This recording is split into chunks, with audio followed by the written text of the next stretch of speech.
नमस्ते. Shri कृष्णार्पणमस्तु. Audio world मकर संक्रांतीनिमित्त आज सादर करत आहे भोगी. संक्रांत आणि भोगीचं नातं काय? न काही भोगी तो सदा रोगी, असे का म्हणतात? जाणून घ्या. मकर संक्रांत 3 दिवस साजरी केली जाते. मकर संक्रांतीच्या आदल्या दिवशी येते ती भोगी. आपण भोगी का साजरी करतो? तसेच भोगीच्या दिवशी इंद्रदेवाची आठवण का काढली जाते, जाणून घेऊया. नवीन वर्षातील पहिला आणि महत्त्वाचा सण म्हणून मकर संक्रांतीला ओळखले जाते. प्रत्येक प्रांतानुसार या सणाला विविध नावाने ओळखले जाते. मकर संक्रांतीच्या आदल्या दिवशी भोगीचा सण साजरा करतात. यंदा हा सण 13 जानेवारीला साजरा केला जाणार आहे. हा सण तामिळनाडू, आंध्र प्रदेश, तेलंगणा, कर्नाटक आणि महाराष्ट्रात मोठ्या प्रमाणावर साजरा केला जातो. या दिवशी स्त्रिया अभ्यंग स्नान करतात. तामिळनाडूमध्ये संक्रांतीच्या आधी 3 दिवस पोंगल नावाचा उत्सव साजरा करतात. त्यातल्या पहिल्या दिवसाला भोगी पोंगल असे म्हणतात. या दिवशी उपभोगाचे आणि आनंदाचे प्रतीक असलेल्या देवराज इंद्राची पूजा केली जाते. जाणून घेऊया याचे महत्त्व.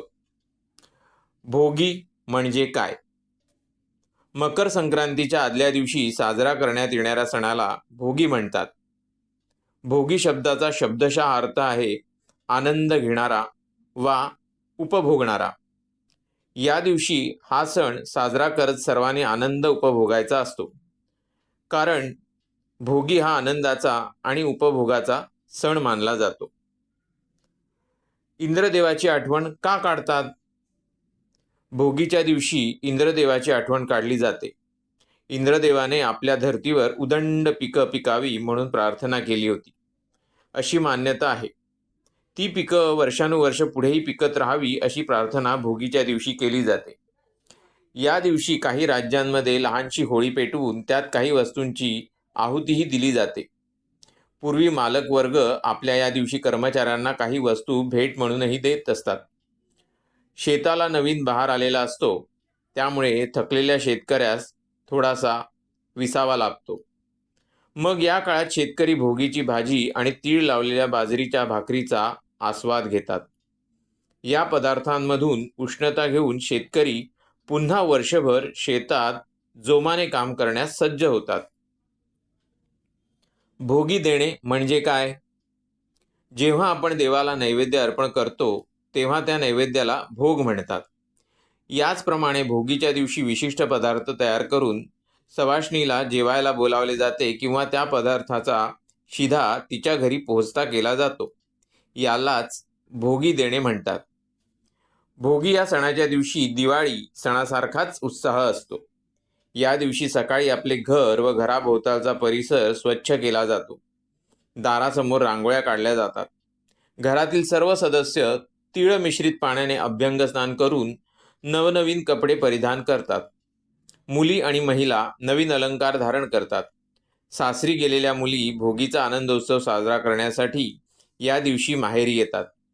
अशा प्रकारे कुटुंबातील सर्वजण एकत्र येऊन भोगीचा आनंदोत्सव साजरा करतात. भोगीच्या दिवशी एका विशिष्ट प्रकारची भाजी तयार करण्यात येते. भोगीची भाजी खूपच पौष्टिक असते. मराठवाड्यात या भाजीला खेंगट म्हणतात. हरभरा, पावटा, घेवडा, वांगे, गाजर, कांद्याची पात, शेंगदाणा, वाटाणा, चाकवत, फ्लॉवर आदी भाज्या वापरल्या जातात. या सर्वांची मिळून केलेली लेकरुवाळी भाजी असेही म्हणतात. थंडीतील विशेषतः नववर्षातील हा पहिला सण असल्याने भोगीची भाजी शरीरासाठी खूपच फायदेशीर ठरते. मुगाची डाळ आणि तांदूळ घालून केलेली खिचडी, बाजरीची किंवा ज्वारीची तीळ लावून केलेली भाकरी, लोणी, पापड, वांग्याचे भरीत, चटणी या भाजीसोबत खाल्ली जाते. भोगीची भाजी अतिशय चवदार लागते. यात फोडणीला तीळ असतातच. भोगीला ही भाजी सर्वत्र केली जाते, मात्र ती करण्याच्या पद्धतीत थोडाफार फरक असतो.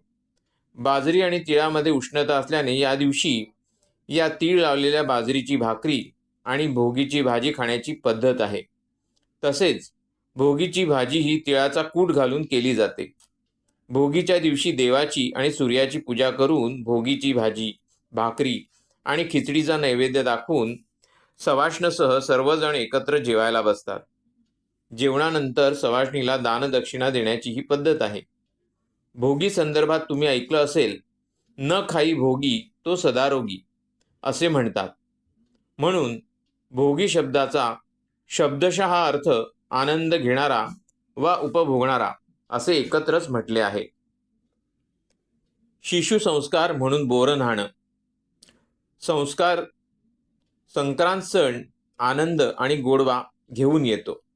नवविवाहितेसाठी पहिली संक्रांत जशी महत्त्वाची आहे, त्याचप्रमाणे पहिल्या संक्रांतीच्या निमित्ताने शिशुसंस्कार म्हणून बोरं न्हाणं करण्याची परंपरा आपल्याकडे आहे. संक्रांतीपासून रथसप्तमीपर्यंतच्या या काळात हे बोरं न्हाणं घातलं जातं. ज्या दिवशी बोरं न्हाणं करणार त्या दिवशी बाळाला काळं झबलं आणि हलव्याचे दागिने घातले जातात. या कार्यक्रमासाठी बोलावलेल्या लहान लहान मुलांच्या मध्ये बसवून बाळाचं औक्षण केलं जातं. नंतर त्याच्या डोक्यावरून चुरमुरे, हलवा, बोरं, गाजराचे तुकडे, भुईमुगाच्या शेंगा, सुट्टे पैसे, चॉकलेट, गोळ्या इत्यादी एकत्र करून घातलं जातं. जमलेल्या इतर मुलांनी हे सर्व पदार्थ वेचून घरी घेऊन जायचे असतं. घरी आलेल्या सुवासिनींना हळदी कुंकू दिलं जातं. बोरं न्हाण घातल्यावर मुलाला पुढच्या उन्हाळ्याची बाधा होत नाही, असा एक समज यामागे आहे. बोरं न्हाण्याच्या निमित्ताने बोरं, ऊस, हलवा हे पदार्थ मुलं खातात. नवीन पदार्थ किंवा नवी चव मुलांना कळते. बऱ्याच घरात मूल 5 वर्षाचं होईपर्यंत त्याचं बोरं न्हाणं केलं जातं. या निमित्ताने लहान मोठ्या सर्वांना एकत्र येण्याची संधी मिळते. लहान मुलांबरोबरच मोठी मंडळी पण आनंद साजरा करतात.